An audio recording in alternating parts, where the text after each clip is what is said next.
Morning po. So may itatry na naman po ulit tayo today, no?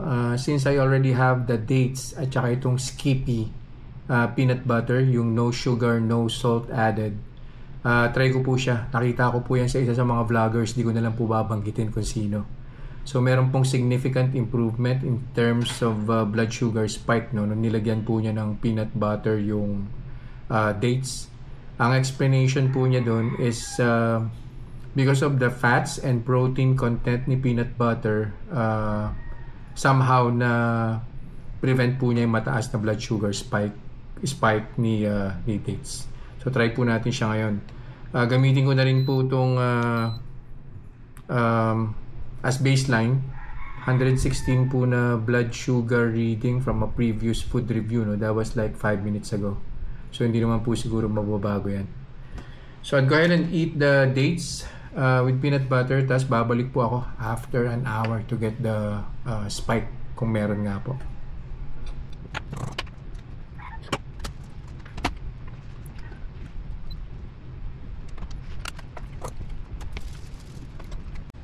One hour na po, kuha na po tayo ng blood sugar.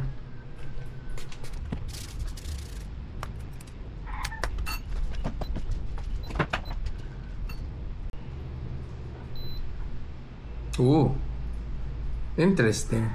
So 116 po yata tayo nag-start kanina, no? First hour 149. So tingnan po natin on the second hour kung pababa na po siya.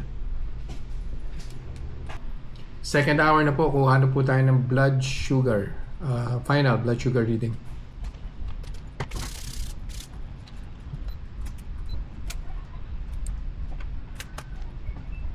Yep.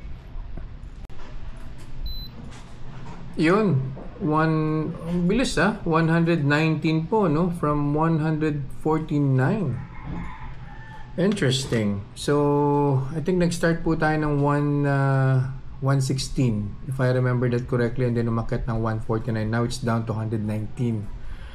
So, gawan ko po siya ng comparative chart para mas malinaw po, no? Kung ano po yung difference nung dates lang versus dun sa dates na merong peanut butter. So, post ko na lang po siya once done. Yun lang po for today's review. See you guys in the next vlog. Bye-bye.